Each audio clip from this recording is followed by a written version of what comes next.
starts to filter more, and I think it even enlarges a bit. What else? In terms of your spinal column, where are they located? Did you talk about this at all in lab? All right. So they're third and 12th. Yeah, they're in between your last thoracic vertebrae and like your third lumbar vertebrae. All right, so they're pretty low, kind of situated towards the back, so in your lower back. So a lot of kidney pain is felt as lower back pain, that type of preferred pain. Your right kidney is slightly lower than your left kidney. Why do you think that is? Yes. What very large organ do you have on the right side of your abdominal cavity? The liver. Yes. So it's pushed down a little bit by the liver. The kidneys are attached to, each individual kidney is attached to a ureter, which then travels down into the pelvic cavity and meets with the urinary bladder. And then both ureters meet the urinary bladder, and then it ends at the urethra. Also on the kidneys, back to the kidneys up here, the adrenal gland sits right on the very top of the kidneys. And you also have a renal artery that enters, you have a right renal artery and a left renal artery, and a right renal vein and a left renal vein. So those are the main arteries and veins that supply. Okay. So what do the kidneys do? The kidneys do a lot, all right? Namely, they filter your blood. So you think of the kidneys as like kind of this main thoroughfare channel, right? Where everything that's in your blood, electrolytes, glucose, calcium, chemicals, plasma, water, right? Cells, proteins, all of this stuff goes through the kidneys. And the kidneys basically take out all of that stuff, right? Decide if they want to get rid of it or if it needs to go back into your blood. So it takes out some stuff and then it sends some stuff back into the blood and then it moves on and continues in the bloodstream. Whatever it takes out and doesn't let back into the bloodstream ends up in your urine, okay? So they filter your blood. They clean your blood, all right? Which is a good thing. It also regulates blood ion concentration and pH. So it secretes or eliminates a lot of hydrogen ions, but it also makes bicarbonate, which is a buffer for hydrogen ions, as you all know. It regulates blood volume. How does it do this?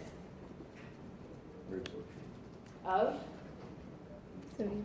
And? Water. Water, right? So you reabsorb sodium and water when you need to raise your blood volume, or if you need to lower your blood volume, you eliminate sodium and water, all right? This happens at your kidneys.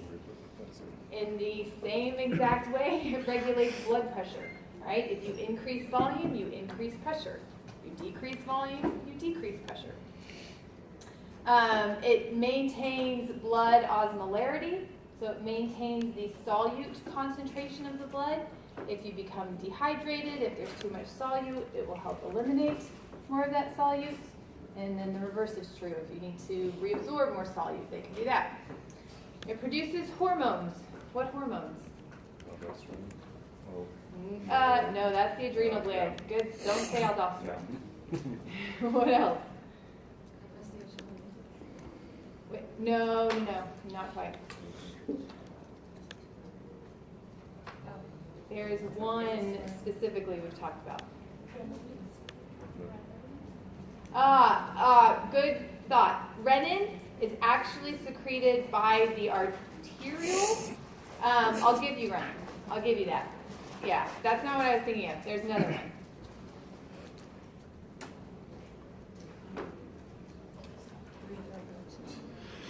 What'd you say? Yes, erythropoietin, right? Red blood cell production is stimulated by the kidneys, and then it also helps activate vitamin D, so calcitriol, which is important in calcium absorption. Regulation of blood glucose levels in two ways. One, it eliminates glucose in your urine, all right, to keep glucose from rising in your bloodstream. And two, it can actually make, the cells of your kidneys can produce new glucose if your body needs it, right? And then lastly, it excretes wastes, largely in the form of urea. Urea is the breakdown, one of the byproducts from the breakdown of proteins. Uric acid is a byproduct of the breakdown of nucleotides. And both of those are eliminated through your kidneys, as well as toxins, hormones actually. One of the ways you can test how hard someone is exercising is by measuring epinephrine and norepinephrine in someone's urine. So they actually excrete the hormones that are circulating throughout your bloodstream. So really anything. Anything that doesn't go out of the feces goes out in the urine. All right. So we've already kind of mentioned all this. I'm going to move forward. Kidneys look like beans. They look exactly like kidney beans. I think the kidney beans were named after the kidneys. You have this convex or concave, I guess, portion of the kidneys. That's called the renal hilum. And I make a point to mention this because this is where the artery, vein, and the ureters enter or leave the kidneys. Okay. Also, there's a renal nerve that will enter there as well.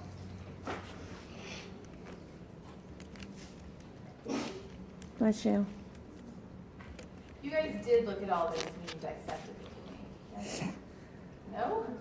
What part? Oh, the hilum at least? I guess maybe not. Did you identify the ureter, the arteries, anything Yes. entering Yeah. that? Yeah. Okay. You did? You should have. All right. I would make sure that you pay attention to what that location is called we did. for your exam today, just in case, or tomorrow. All right. Again, here's the kidney, and the kidney is held in place by a few pieces of tissue that are on the outer portion of the kidney. You have the renal capsule, which covers the actual tissue itself. Then you have this layer of adipose tissue, and then you have a layer of fascia that holds the kidney kind of in place in the cavity. So sometimes there are individuals who have a very low body fat percentage or are very thin, and that adipose tissue is not strong enough to hold the kidneys in place, and you can get something that's called, sorry, my sister-in-law is in labor, this is my first niece or nephew, so I'm getting updates. She's only 5 centimeters, so she's got a long way to go, so I won't look again. But anyway, and she's been at 4 for like 8 hours or something, so it's been a long, I was getting these yesterday afternoon, so it's been a long 24 hours for them, not for me. All right. Yeah. I'm just laughing in my chair. All right. So anyways, like I mentioned, when somebody's very thin or if that tissue is not strong enough, the kidney can potentially start to drop, and it's called nephroptosis. And that is a floating or a drop kidney. It's actually quite common. It's more common in females than it is in males. You can live with this. You can live with this without knowing about it for quite some time, or forever potentially. But the main trouble comes if the kidney drops too low and the ureter becomes kinked. Right? And then you can imagine what the trouble would be. Any urine formed in the kidney is not going to be able to get into the bladder easily. So that can cause infection, it's going to cause pain, it's going to cause blockage. So it's about 25% of people might have some form of nephroptosis, right? Where it's just not held in place. I wonder if this number is changing. I would imagine, since obesity is creeping up. Yeah. That number is pretty old. I haven't checked in a while. It's at least 6 years old. All right. Inside the kidneys. I've taken a lot of this out. The 2 main regions I want you to know are the cortex and the medulla. I am going to review the pyramids and papillary duct, all that kind of stuff in just a second, but I will not ask you that on your lecture test. I'm simply doing it for your favor for this week. So the renal cortex is going to be the more superior portion.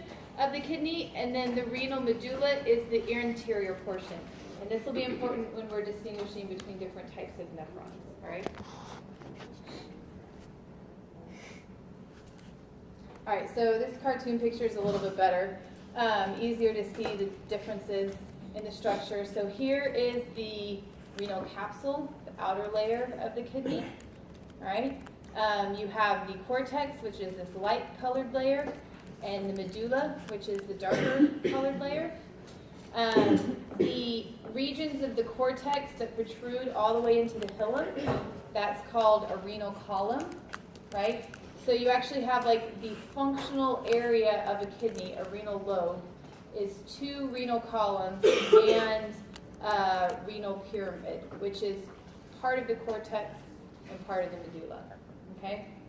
And then a renal pyramid dumps into the calyx, minor calyx, and then major calyx, and then it goes into the urethra. What is a renal pyramid? It's a dark thing. This area of the medulla that looks like a triangle. The medulla is also. It's It where, is part of the medulla. it's where like the loop of Henle is. Exactly. Yeah. Yeah, but you could say that's where the medulla is too. So I'd say the medulla is divided into pyramids, Yeah. kind of within the tissue. Yeah.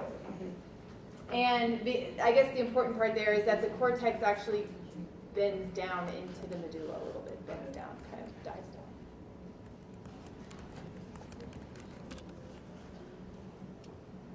All right. And then those ureters, like I mentioned, transport urine to the bladder. The bladder is a hollow structure made of what type of tissue? Transitional epithelial tissue, so that when it is filled, they look squamous, but when it is empty, they look cuboidal, and it gives them room to change shape. It's also pretty muscular. It has the capacity to hold a little less than a liter of fluid. I think this varies greatly from one individual to another. Stretching the bladder too much can be harmful. So don't hold your pee. All right. And then let's look at blood flow into the kidneys. And again, as you can see here, I'm not requiring you to know all the individual little arteries, okay? But the ones that are not, the ones that are on here are the ones you are absolutely responsible for, all right? So you have the renal artery brings blood into the kidneys, and you can see it deviates or branches off into each individual pyramid and into the cortex itself. But we're going to start talking in a second about the nephrons. The nephrons are the functional part of the kidney. These are the structures that actually do the filtering. And they're microscopic. You can't see them with the naked eye. There are about 1 million of them in your kidney. And each individual nephron has its own set of arterioles. Okay? So you go from the renal artery into branches and branches of smaller arteries. And then you end, well, I guess you begin the arterial system at the afferent arteriole, right? So it's going to look something like this.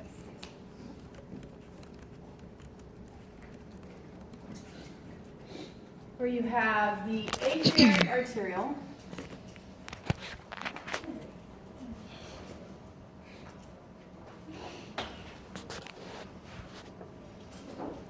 All right, and then the afferent arteriole branches into this extensive capillary system, and these are the glomerular capillaries, also called the glomerulus.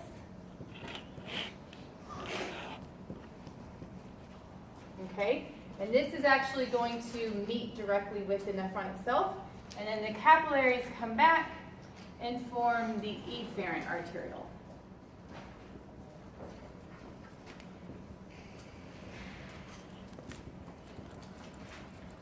Okay, and then the efferent arteriole is actually going to branch again into something that's called paratubular capillaries.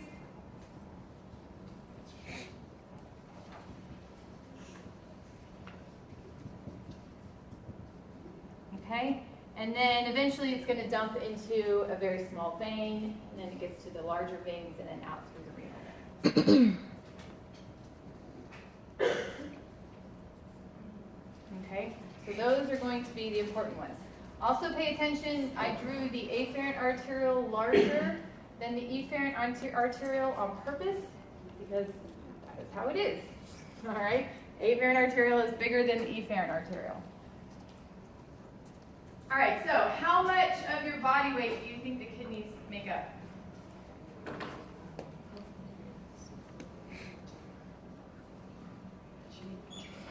It's like less than 1% of your body weight. I mean, they're tiny. They don't weigh very much, all right? But they get 25% of your cardiac output. So what is normal cardiac output? At rest anyway. 5 liters per minute. So how much is 25% of 5 liters? 1.2, which is about 1,200 milliliters. So about 1,200 milliliters per minute of fluid goes to both of your kidneys. All right? And that's split up pretty much half and half between right and left kidney. So every minute, each kidney is getting around 600 to 700 milliliters of fluid flowing through that renal artery. And then through this blood, this tree, this How much? vascular tree. How much? You can do the math. 25% of 5 liters. Okay. All right.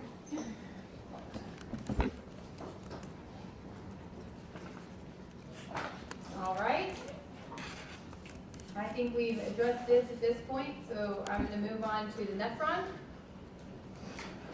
All right, and the nephron is the functional unit, like I mentioned, of the kidneys, where the actual filtration of blood takes place, all right?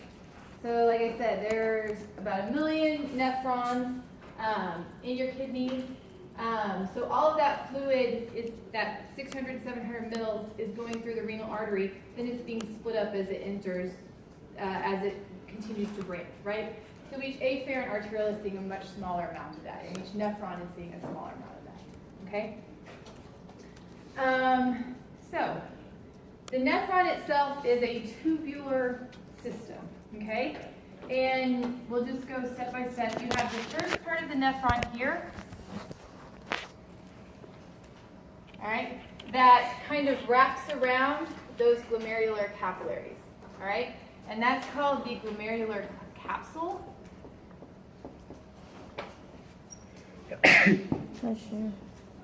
Okay? And I will say the glomerular capillaries, gosh, I'm going to have a hard time saying that word over and over. Glomerular capillaries. C-A-P-I-L-A-R-I-E-S. Plus the glomerular capsule is called the renal corpuscle.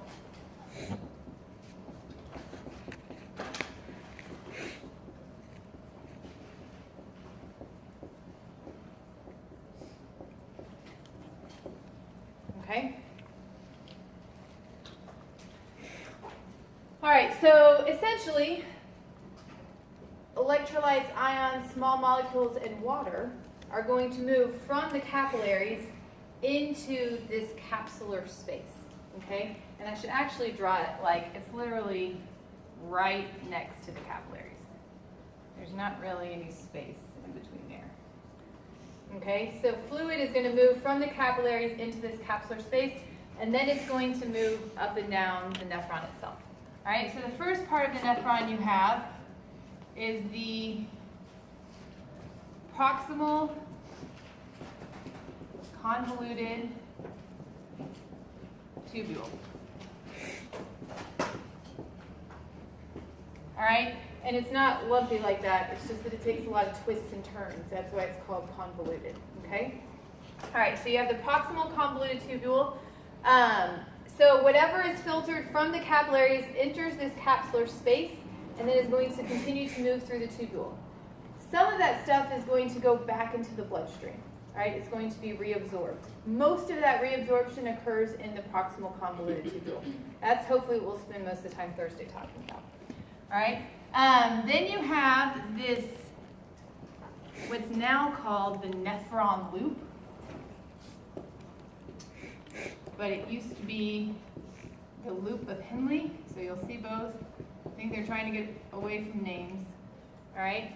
And so this loop dives down into the medullary region of the kidney. Okay. So you have a descending limb of the loop, and you have an ascending limb.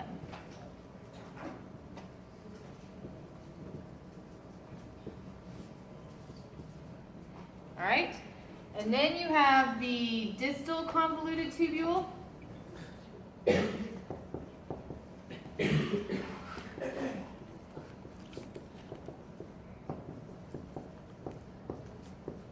And then the distal convoluted tubule empties into a collecting duct.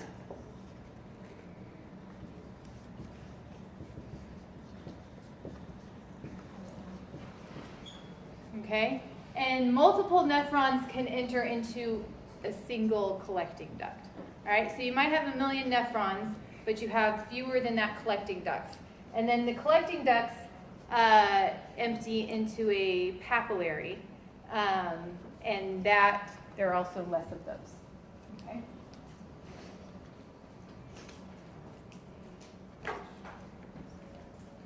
Dr. Murphy, what if we draw it a different way? That's fine. Okay.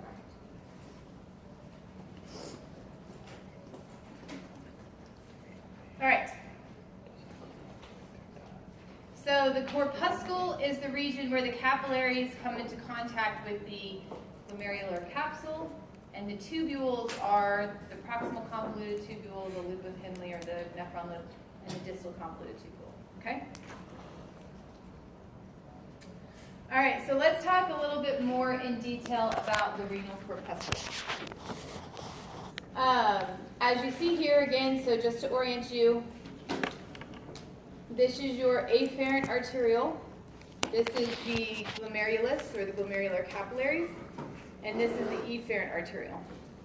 So the glomerulus is a capillary system, right? So what are the cells that make up a capillary? Yeah, simple squamous epithelium called endothelial cells. All right, so the endothelial cells here, the endothelium, those are just the cells of the capillary layer. All right. Notice here that you have these cells that wrap around those capillaries. Those are part of the capsule. Those are part of the nephron, and they are called podocytes. All right, and podocytes wrap around those capillaries.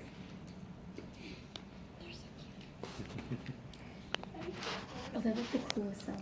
With like Their the shape long in terms feet, of form yeah. and function are Yeah. awesome. Did someone else have a question? Oh yeah, just that the name on the figure. Oh no, but I think it's on another figure. So cute. All right. So there are two types of nephrons. You have juxtamedullary nephrons and you have cortical nephrons. We're going to talk about cortical nephrons first. Cortical nephrons are the majority of nephrons, about 80 to 85%. They are short. All right, they are shorter than the juxtamedullary nephrons. If you look here, this is the renal cortex, and this is the renal medulla. So you can see that the renal corpuscle is pretty high in the cortex, right? And that the nephron loop extends into the medulla, but not very far, okay? So these nephrons really, they all filter blood, but that's their main purpose, is filtering blood.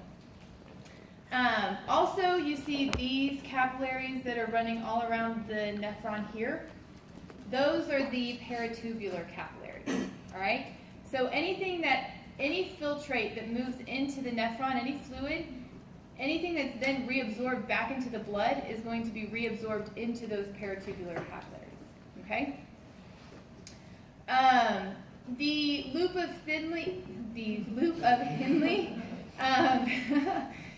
has the descending and the ascending segment.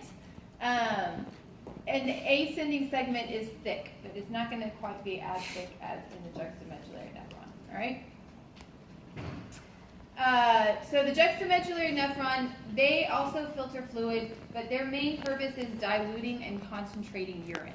Okay, so urine concentration and dilution does not occur everywhere. It's really in these specialized nephrons. All right, and so these nephrons, their renal corpuscle is further down in the cortex. You can see the nephron loop extends pretty far into the medulla region. You do have peritubular capillaries, but you also have these specialized capillaries called vasorecta that go all the way down the loop of Henle and helps establish a concentration gradient to draw fluid out of the nephron, okay? Which helps, again, dilute or concentrate urine depending on your needs. You have a thin descending segment and a thick ascending segment. That is, the ascending segment is impermeable to water. Okay? And again, we're not going to talk much about dilution and concentration of urine because I don't think we're going to have the time, but it's going to occur in those nephrons. All right, here's your podocytes. I got a little ahead of myself, Lauren. All right, so again, if you look at the glomerular capsule, the capsule itself has 2 layers. All right, so think of it like this. Actually, I think the way it's commonly described is if you take a balloon, right, and you push your fist into the balloon, you're going to have 2 layers of the balloon around your fist, right? So here again, here's the fist. Here's the inner layer. That's the visceral layer. That's where the podocytes are located, and they wrap around the capillaries. So that makes it very easy for fluid and solutes to move directly from the capillaries into the capsule itself, right? Because that first layer of the capsule is really wrapped around the capillaries, all right? And then you have the outer parietal layer, and that's what's going to hold the fluid, essentially. All right, so the fluid inside the capsule sits in between those 2 layers. Here. All right.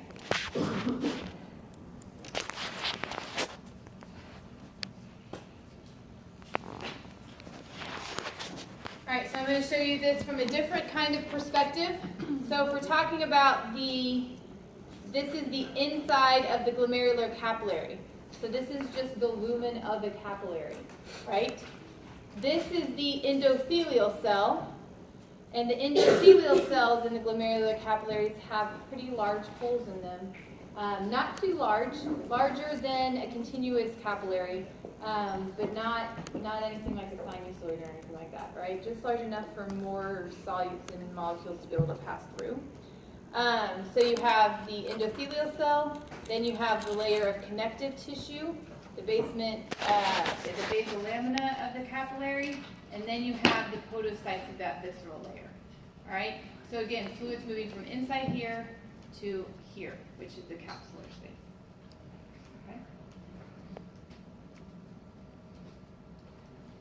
All right, and this is the last way I'm going to show you. All right? This, again, we're inside the capillary. Okay? So here's the endothelial cells. There's a pore in the endothelial cells. This is the connective tissue basal lamina. This is the podocyte. All right? And then this is the capsular space here. All right? So molecules pass from here and water into the capsular space.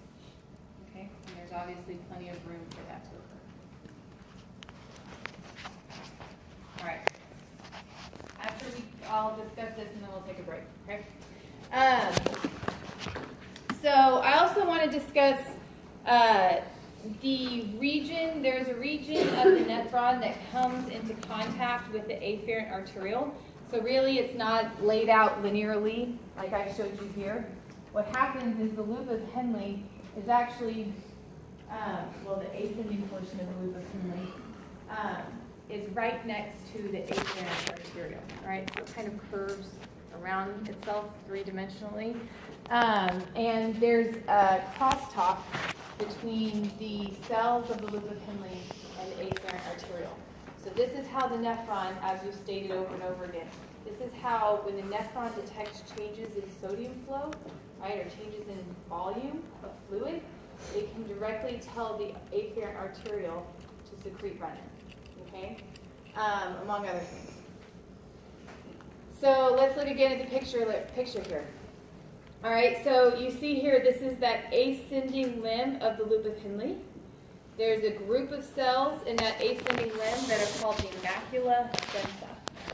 All right, the macula densa can detect fluid flow in the filtrate of the nephron. All right, so if there is more fluid, it would detect more sodium. Right? And it might want to respond by saying, all right, send a little less fluid. Okay? Or if there's less fluid, it will respond by saying, send a little more fluid. Can you just repeat the definition, please? Can detect fluid flow in filtrate. Can detect ion concentration in the filtrate, yeah.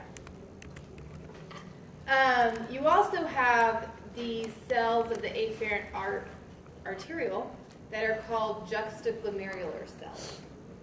Right? And the whole unit together, the macula densa and the juxtaglomerular cells, is called, you have it up here, the juxtaglomerular apparatus. All right? So ultimately, and we'll talk about this a couple times later, the macula densa will detect changes in the flow of sodium specifically, and then it will direct the juxtaglomerular cells to some kind of action. And they will either increase the size of the afferent arteriole or decrease the size of the afferent arteriole. And they do so, if you want to increase the size, you secrete nitric oxide. All right? If you want to decrease the size, you stop secreting nitric oxide. All right? Or you stimulate the sympathetic nervous system or angiotensin to vasoconstrict that vessel. Okay?